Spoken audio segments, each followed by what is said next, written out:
Welcome back to SaharaTV. My name is Rudolf Okonkwo. It's a bright day in Nigeria. Across the world, people are praising Nigeria for conducting an election that has less hitches than anticipated. Voting is continuing in several parts of the country, and results are trickling in. So now we are bringing back our best panel on TV anyway to discuss what's going on in Nigeria. On my left, immediate left, is our own Kwesi Baako. Kwesi, welcome to SaharaTV. Thank you very much, Rudolf. Next to Kwesi is the humble prince. Olu, welcome to SaharaTV.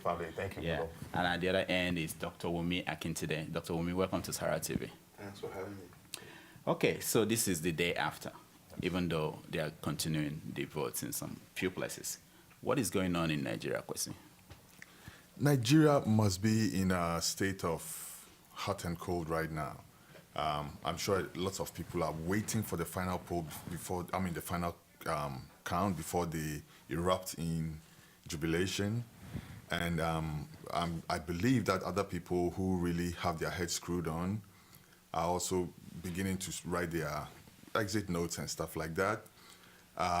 However, it's too early to say, but judging from media reports that we're receiving, it looks like there is likely to be some kind of a, shake-up in government. But anyway, it's too early, way too early to call.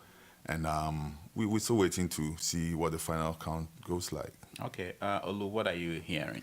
First of all, we get reports that the president lost his own polling unit at Rock. I think that's not really a good telling sign. Just to hop on what Kwesi said, I think the country should be commendable that, even though there was some violence, it wasn't that much. And I'll be honest, little violence is still violence. And, the lives that were affected, that was just a shame. But the day after, INEC has said it's too early to call, and that the only resource that the people should depend on is INEC, and let's not go by social media and everything. But if we're going by social media, I mean, it's already a telling sign. But the day after, it's not. I think it's good. It's good. Dr. Wumi, you were not here with us yesterday. How do you see what happened yesterday, and what are you seeing going on today? Okay, I was not here yesterday, but I was with you because I was home for most of the time, and I was watching, and I was getting in touch with people at home through the cell phone. And I would say that the state of the nation right now is that of a suspended euphoria. People are being careful about rushing to judgment. And I'm being careful too, because due to this social media, everybody has a telephone, a cell phone. So people have been sending different results. And it depends on which side you are supporting, because I've seen quite a few that show some contradiction. But until those figures that we get are actually certified by INEC, I think we have reason to be cautious. Mm-hmm. So, and I believe the whole nation is in that state right now. But it's good, because of this cell phone, something you can tell the results at each polling. For example, somebody was telling me that Mimiko lost at his own polling unit. Yeah. And that is possible. I could believe that because the votes are counted after, immediately after they finish it. So you can know who wins or who doesn't win that place. But the total collation is a different story. So right now, I think it's a suspended euphoria. That's what I would call it. Okay. Good point. I wanted to know who, because we always look at the bad side. If you look at the international media, they're talking about all the things that went wrong in the election. But people feel that it's better than anybody anticipated how things went. So I want to know who should take credit. Shouldn't some credit go to President Jonathan for the way he conducted the election? I mean, he's some part of the role. I agree with you, Rudolf, but I'll give the very first credit to the Nigerian people themselves, who Ban Ki-moon, the United Nations Secretary General, and the ECOWAS head of the monitoring team have sent congratulatory messages to, and I think it's well placed. Nigerians have exhibited fantastic willpower, to take their destiny into their own hands and to make sure that they do so free of all the negativity that we've seen in the past. Now we see democracy at its best. Nigerians go to the polls and say, okay, we are changing our destiny, or we are maintaining our status quo, depending on howsoever they choose. But I would give the first credit to Nigerians. However, I still think that Goodluck Jonathan, President Jonathan, also deserves some credit to some degree, because any sitting head of state who puts himself through the democratic process and is ready to hand over power, that's where the catch is. Is he ready to hand over power when he loses, if he loses? Then I'll go all out and give him full credit, because any president who, in Africa that is, who puts himself through that process should be commended, I think. Okay, the other person that is essentially on trial in this election is Jega, the chairman of INEC. Yeah. What do you think about INEC's performance so far? So far, I think they've done a good job. They held, under a lot of pressure. They were trying to, push him out, but, he stood his ground. And I'm glad that, he still used PVCs, to guarantee a free and fair election. So, Jega, he was under a lot of pressure, but let's not mistake it. He's just not a walkover. I mean, this guy was, I think, student union president back then in university, and, he held his ground and everything. And like Kwesi said, I'm glad that, not just the government, but the people themselves make sure that we had a free and fair election. So, Jega, I definitely think he did a good job. And, again, we're just waiting for them to release the results. And that's it. No, sorry, I just wanted to say, though, I was really a little disappointed that, we had some initial glitches with the card readers, but, that was quickly solved. And for the fact that they had to extend the elections, I was a little disappointed. But, let's still give them credit. It was not as bad as we thought it could be. Now, Dr. Wumi, let me ask you, because yesterday I was talking to people and I was asking this question about the extension. Looking back, was it a good idea to have extended the election to this time, knowing, for instance, that Boko Haram, because of their essential elimination, they didn't have that impact on the election the way they would have if they were still organized with their capital and their men across Nigeria? What do you think? I think it's a good idea to extend it, especially when the interested parties, I'm talking about both sides of the aisle, now agree that a lot of people would have been differentialized if there was no extension. There was an agreement on that. And that's why I think INEC chairman did very well to consult with all the interested parties before reaching that decision. But having said that, I want to quickly talk about what Kwesi has just mentioned about giving credit. And I'm glad you raised that question. The credit should go to Nigerian people, first and foremost. But I also agree that some of the credit should go to President Jonathan. Although I would have been happier, about 6 months to this election, I wrote an article where I suggested that he would have been better if President Jonathan was not a candidate. He's not a candidate in this election, and that all that he was doing was to supervise this election and to make sure that we have a credible and fair election in Nigeria. It should have been the most glorious thing. And why am I saying that? You remember the case of President Lyndon Johnson. Lyndon Johnson, after the Vietnam War, even the circumstance in which Lyndon Johnson came to office, he was a running mate to President Kennedy. Mm-hmm. Kennedy died in a very mysterious, it's not so mysterious, but everybody knew that Kennedy was killed in Texas.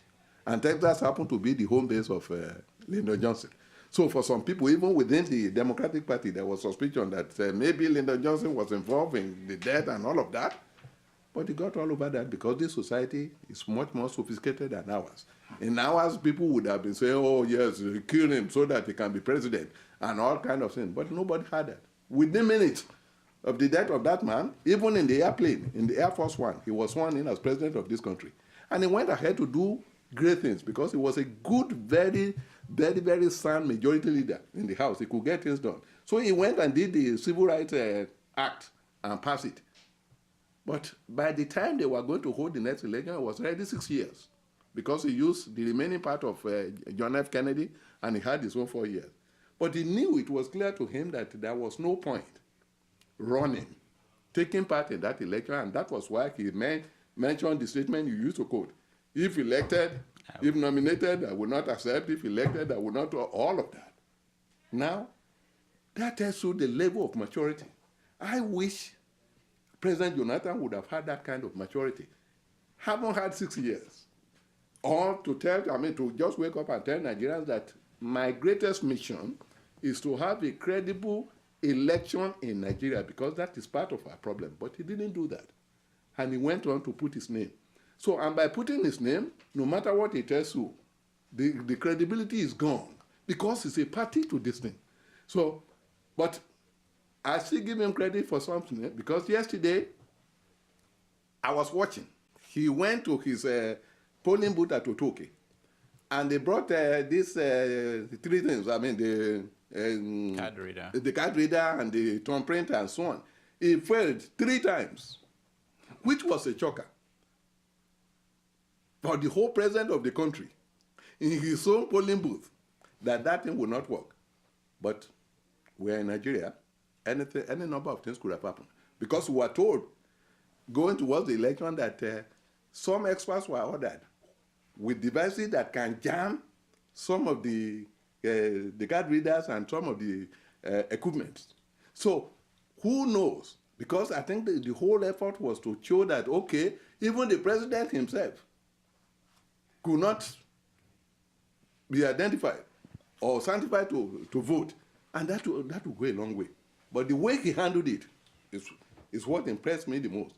He himself said, please, anything that is new, I heard this from his word, there are bound to be glitches. Please, be patient. That's a good one. And I praise him this morning for that. That's very good. Now, I want to find out from you, have you seen reactions from politicians, Kwesi? Reactions from politicians to election results that are coming in? Are they quiet? Not particularly. I have not really seen too much activity in that area, and I think it's also because of the very same point I made at the beginning of this discussion. Everybody's trying to exercise some cautious optimism. You know, nobody wants to, and which I think is very wise. Against the backdrop of all that's happening in Nigeria, the last thing anybody wants to do is to go out and declare any kind of result apart from what INEC will declare. INEC, like we've said before, has stood its ground, is trusted. Atahiru Jega has some pedigree, even outside of Nigeria, I'm talking about, has pedigrees, he has a lot of respect. And that's a good thing for Nigeria, because it means that what he declares is probably the poll. It's actually the mandate. Yeah, although, but Nigeria is big, so the chairman of INEC could be someone of integrity, but what is happening in different regions and different states, I don't think he has absolute control of them. So I think, what do you think about the role of this social media? Because I feel that even though there are information, many of them may not be accurate, the fact that some things are getting out is also a warning to people who might want to alter results. I'm sorry, can I respond to that? I'm sorry, Olu. Go ahead. Can I quickly respond to that before? Because the thing is, yes, he's not at every single polling station, but this is the essence of what's going on. The INEC is charged with the responsibility of laying the framework for the elections. So he does not necessarily have to be present at any of these polling stations at all. He could stay in his home if he chooses to. The thing is that he has supervised the setting up of a certain framework which he has endorsed is going to produce the result for us. And that I think is what we're talking about here. Okay. What about social media? Yeah, social media, I think, holds everybody accountable and puts everybody in check. I mean, the world is watching. This wasn't like back in the days where you had opportunities to, maybe for foul play. But I think with the advent of social media, especially in this election, because social media was just rampant, and I think, it limited, if not completely reduced, the chances of any kind of foul play and everything. And by judging by each polling unit, each result, as soon as it came out, like in this technology age, everybody take their cell phones, take pictures and just put it on social media for the world to see. I mean, I saw on social media on our Facebook site videos of people actually counting the results and putting it out there. So we can know if INEC comes out with a result that's way off, I mean, come on, then we'll know there's definitely been some foul play. But I'm glad social media did a fantastic job. Yeah. So, in general, irrespective of who might win, do you think something changed in Nigeria in this election? Dr. go ahead. Wumi. Yeah, a lot of things changed in this election. First of all, the awareness of the people. There has been a drastic change in that. It appears that people are really galvanized. People want to contribute. And I can use that as my own example. I wake up this morning to be here. It wasn't quite too comfortable for me to be coming because I wake up since I retired, I wake up at 10 or 11 o'clock. But because I know that people like you will be here, and I know the nature of job you are doing, and I'm invested in it, that's why I'm here. Most people in Nigeria get more invested in the electoral process than ever before in this particular election. And then you are talking about the social media. The role of the social media is so critical, it's so big, it's so huge. It's like in America, New York, anywhere you drive now, you got to be very, very careful because they have this 25 miles speed limit, and they have cameras all over the place. You just drive in your car, you get home, you go to your mailbox, and you find a letter waiting for you, a ticket. That's exactly the role that the social media has been playing in this election. Everybody, every one of us, we are susceptible to. In fact, I want to tell you that anytime I go to a store like JC Penney or some of the Macy's, and you find some of all these things, there are things that I like that I would like to take. In fact, there's a not to take it, and I know I don't have the money, but every time I remember there's a camera around. And secondly, I remember my own reputation that am I going to ruin my reputation by doing this shoplifting? That's out of the question. That's exactly. Most people now know, even the politicians now know, because everybody, even the poor woman in the farm now has a cell phone to call his son or his daughter abroad. So, and some of these illiterates, if they are told how to operate it, they can send information, very critical information. So the politicians are aware of that. And so because of that, people are scared to actually go there and do what is patently wrong. And people can even take pictures. So I think the power of technology has made a huge difference. But the commitment of our people is remarkable in this election. Yes, I just want to hop on that. The thing social media has done is made everybody a citizen. A reporter, basically. So anything that's happened, and it's instantaneous. So anything happens, they catch it on their cell phone, they put it on their social media for everybody to see, and that thing spreads like wildfire. It goes viral in a minute. So I think social media has been extremely, extremely fantastic. Okay, we are going to come back again with another panel, yes. But before we go, I wanted to talk about the political parties and how they can run the campaign. For instance, the APC, they had a lot of attacks on the government and the PDP. I wanted to know, do you think those were preemptive strike that stopped certain things from happening?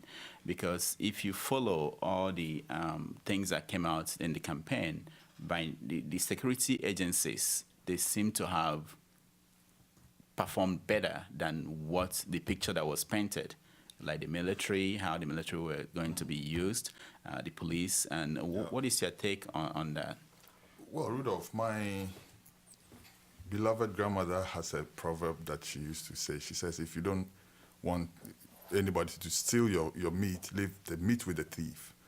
So basically, if you give your fish to the cat and say, keep it, the cat will not eat it. But if you leave it by itself, then it's probably going to eat it. The crux of what I'm saying is this. Once the army was exposed like that, and I'm using these words advisedly because I don't want to go into the nitty-gritty of whether they really were compromised or whatever, but after all that came out, it became more difficult for anything untoward to happen, because if there's a game plan that they had, and if there was a game plan, they probably spent hours and millions, days maybe, building such a game plan. And then someone comes, Sagia Koli, for instance, and blows the cover off of that. That sends you like millions of dollars or naira back millions of months and weeks back? Do they have that time? Is that what we use that 6 weeks for? I don't know. But I think that definitely had something to do with how the whole thing went. However, there's no, to me, as a journalist, there's no solid body of proof that they would have done any differently than they are doing now. So I would not really, go into what they had done before, what they had not. But I would rather want to commend them for staying professional, for staying as a security force, committed to protecting the Nigerian people rather than a select few politicians. Now, what about the PDP? Do you think that their strategy coming into this election worked or that it failed? What did they do wrong, especially in the Southwest, where they invested a lot of money trying to sway voters to their end? Yeah, I think first of all, I think their record was working against them. They had enough time to convince voters of stuff they were doing and their policies and their plans, but I think because of the record, I mean, look at the state of the country. I mean, with security, especially corruption, this was just an easy. I think this was just an easy campaign for the APC. They didn't even really have to campaign much. All they said was like, look at the job PDP did. So I think their strategy and their campaign, I don't think it was that great, to be honest with you. They didn't really. Their record speaks for. I mean, the record to me was dismal. That's my opinion. Okay, Dr. Wumi, when we come back, we are going to zero in on some states, but I want you to talk about Ekiti, and some results we are seeing from Ekiti didn't reflect the view of the governor of Ekiti, or some of the things he's been saying about the opposition. What happened? How did that come about? It came about principally because of you, Rudolf. And I'm going to prove to you in a minute how that happened. You did, the Sahara reporters did a program on Captain Saji Koli, which you moderated. I've had at least no less than 10 of my friends in Nigeria call me about that program.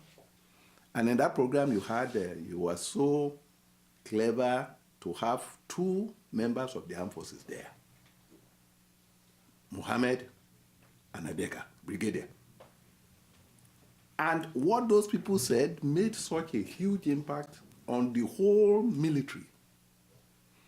In fact, I think it was Brigadier Adeka who said it. He said, well, the top echelon of the military might have been bribed. But how about the rank and file? He said, in fact, it sounded like a warning. And many people felt that, wow, the military used to be the most reliable, the Trojan horse that everybody respects in Nigeria. So this is what is coming to.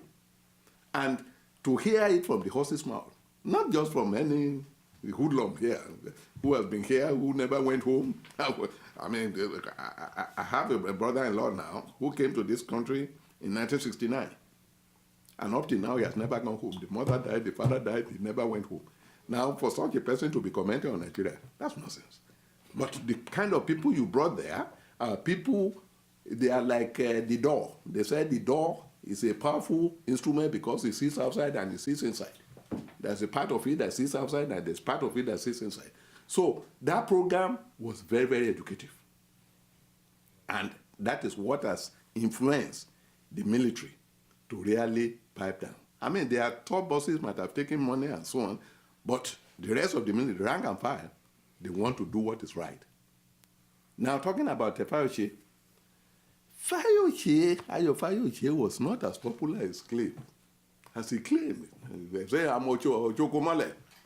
Ochokomale was nothing. All the power that Faloye had was because he had the backing of the federal military government. The federal government. He knew that he could pick up his phone and talk to Jonathan, whatever he wanted. In fact, he said in that program, he said, for the purpose of this operation, I'm the commander-in-chief. Now, it takes a lot of guts for any governor to be able to say that. So, Faloye was living in a borrowed time. And I knew that. I knew that because I come from Akure. Akure is just 30 miles from Ado-Ekiti. I live in Ado-Ekiti. I know the whole place, the Spotless Hotel where the covert operation was done. I knew everything about that place. So I knew that it was a smoking mirror at best. That was what Faloye was. And you raise a question, Rudolf, and I think Kwesi talked about it, about the Southwest, where you said the PDP put all of their eggs. The Southwest is the most sophisticated political zone. In fact, when you are talking about sophistication, you talk about the Southwest and you talk about the Southeast. But Southwest in particular is very, very sophisticated. People know, because of the power of education, people know what to expect. And people can form their own opinion. I remember my old grandfather, the Deji of Akure, Obafunbe Wode, the first. We're talking who reigned from 1897 to 1957. He died in 1957. When he died in 1957, one of the last statements I heard from him was saying that he said, you, my children, you must go to school and get education. If you don't have education, most of you are going to be nonsense. Okay, so, and he told the Akure people, he said, next time I come to life, if I have to come back to life, my middle name is going to be Iwe, meaning book. If a man of his age can be talking like that way back in 1957, now take 1957 to now. So you know the sophistication in the Southwest is very big. And for PDP to take it for granted that they can play pranks and get away with it was a big mistake on their part. All right. I would also like to add that we're out of time. we're out of time. Yeah, Okay, we'll be back that's for the next in the next hour to have our next panel. So stay tuned, and we'll be right back.